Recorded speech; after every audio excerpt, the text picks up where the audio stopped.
It's a short section, is one sentence from the book that's coming out next year.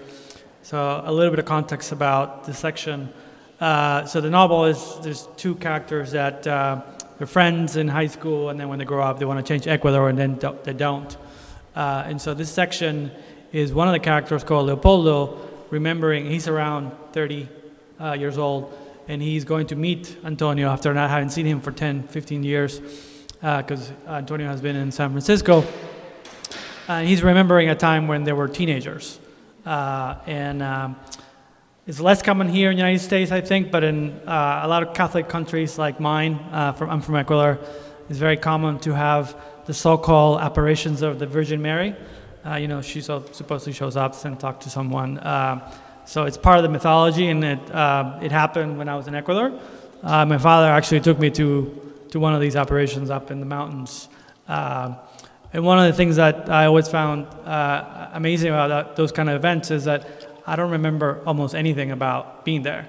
In fact, much of my life, my early life in Ecuador, I don't remember many details, but there are a lot of events that I know that are important to me still in my mind, and yet I don't remember much of it.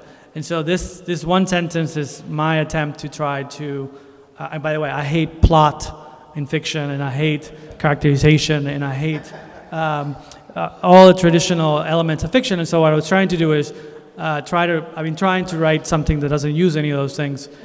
So I didn't try to rewrite, this is the little boy from Ecuador trying to, go up the mountain with his father. I didn't want to recreate any of that because I don't remember any of it. And so this is my attempt to try to recreate it in the way that feels like it does justice to whatever my brain does. I think I kill around 7 minutes, so that this only takes 8. All right. On the other hand, if someone were to ask Leopoldo about his pilgrimage to Cajas, where, according to everyone, the Virgin Mary had been appearing to a 16-year-old girl from Cuenca, Leopoldo wouldn't assume a resigned facial expression or shake his head as if about to relay an unfortunate incident that happened to some other studious teenager from San Javier. I forgot to mention they're both nerds, they're very studious. But instead he would claim in his most matter-of-fact voice, or perhaps in a voice that conceded how ridiculously unbelievable what he was about to claim was, but also underscore how commonly accepted phenomena like gravity or photosynthesis were kind of unbelievable too, that he didn't care if what he witnessed in Cajas had been real or not, didn't care if it had been mass delusion, as some had called it later. He had been there and had seen the sun move. Hundreds of thousands of believers who had pilgrimaged from Guayaquil, Quito, Cuenca, Machala, for what had been announced as the last apparition of La Virgen del Cajas, had gathered in a cold altiplane in the Cordillera and had seen the sun move. And because so much time has passed since Leopoldo and hundreds of thousands of believers saw the sun move, he has had plenty of time to think of ways to describe it to those lucky enough not to have been there. Because their first question is likely to be, what exactly do you mean the sun moved? Searching for the most accurate descriptions by associating the sun movements with everything in the world, no, this isn't true. He hasn't been able to associate it with anything. Or perhaps he has not associated with anything because he doesn't want to steer away from the world phenomena and into the world of metaphors. Or perhaps he doesn't need to associate it with anything because tracing stochastic patterns in the air with his index fingers will probably be enough to describe to others how the sun moved. And on the bus on his way to Julio's party, he still doesn't feel the need to associate it with anything. The sun moved and that was that. The sun as agitated as a firefly. No, not like a firefly. He hasn't even seen a firefly up close. After the sun was angry, after the sun had burned itself on a stove, as if the sun wanted to remind everyone below that the Lord was among them and that the Lord can manipulate his creation whichever way he pleases for the benefit of those who come to venerate the mother of his only son. Whatever happened to those thousands of people who arrived in Cajas after an interminable uphill procession on that cold mountain? To those thousands of people who had been waiting for something celestial to happen and who had seen the sun move and who had cried like he imagines mothers must cry upon the irreversible death of their children? Whatever did those thousands of people do with their life?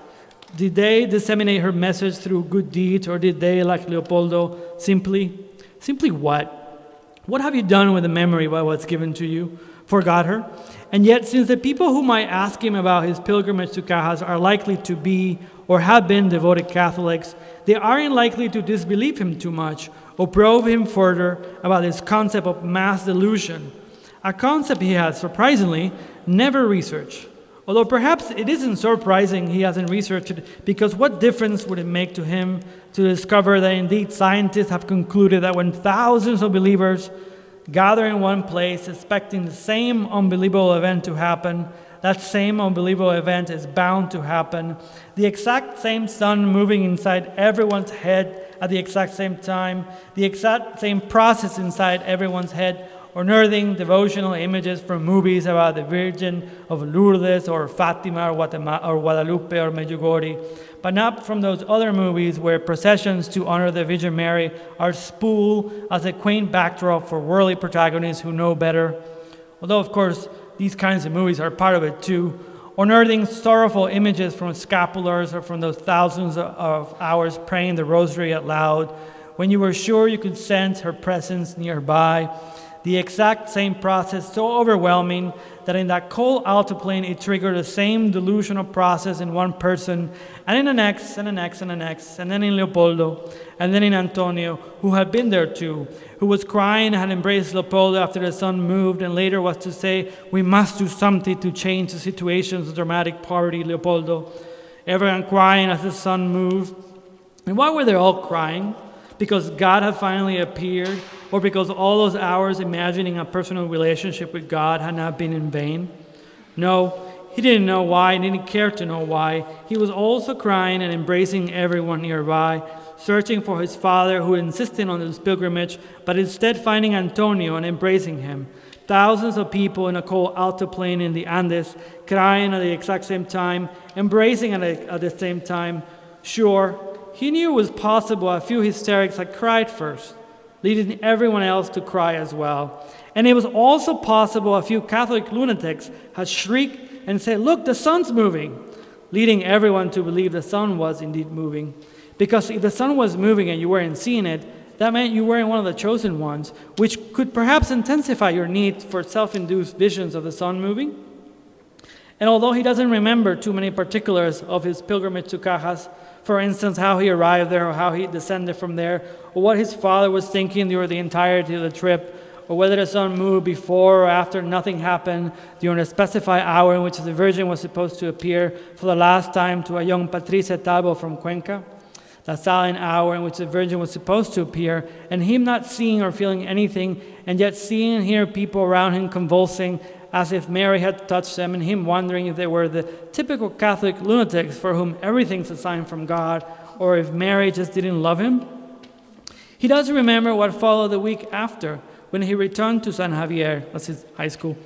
The intensity with which Leopoldo and Antonio disseminated her message, for instance, a message he doesn't remember anymore, and yet that he doesn't remember her message doesn't diminish the memory, the intensity with which Leopoldo and Antonio disseminated her message, organizing daily rosary prayers during recess, promulgating to the classmates that joining the apostolic group was imperative not only to their salvation, but to the salvation of the world. How are we to be Christians in a world of destitution and injustice? Teaching catechism and mapasinghi as if indoctrinating an army of children destined to overrun the land with her words, debating with Antonio the specifics of their duty to her and God and the future of their country. And then one day, it was over. One day, like any other, that intensity, which had expanded inside of them as if making room for everything God wanted from them, went away, leaving behind so much empty space that even in dreams they couldn't escape what later Father Lucio told them was called desolation, which is a test from God, Father Lucio said, omitting that this test might never end, as in fact it hasn't. A test they were too young to handle, or perhaps no age is a good age to handle desolation, and yet it wasn't true that he had forgotten her. One day you're building a pyramid of sand and pebbles inside a cave in Punta Barandua when you're a child. One day you climb a mountain, see the sun move. One day you're in a jam-packed bus en route to Julio's party to meet up with your dear friend Antonio, who will not ask you if you remember what happened to them because of Cajas. Although if they were both women, they would be allowed to bring it up and cry about the love they felt and the love they lost. And yet, I haven't forgotten her, Leopoldo would say to Antonio. I just didn't know what to do with her after I graduated from San Javier, so I relegated her to the farthest possible space, where she's probably still shining her llama de amor, which is what the Catholic lunatics came to call the intensity that felt. Although this isn't quite right, Leopoldo would say to Antonio. I didn't relegate her anywhere. I didn't participate in her banishment, or at least I wasn't aware of my participation. This is just how it happened, and it's still happening. And if I could talk to Antonio about it, I'm sure Antonio would understand why it makes no difference to know what scientists have discovered about mass delusion. You feel what you feel, and that is that, Antonio would say. Thousands of people witnessing the sun moving and then descending from that mountain, and then rejoicing at the inexpugnable mud on the sole of their shoes, and then a year later prostrating themselves in complete desolation. But don't exaggerate, Antonio would say. Don't make it sound like we suddenly found ourselves inside a dark place, wailing and despairing. It wasn't that bad. We didn't really spend weeks prostrated in bed. Or we did, but not anymore, Antonio would say. We, having no alternative, went on, flattening what happened to us into the daily inflow of our lives.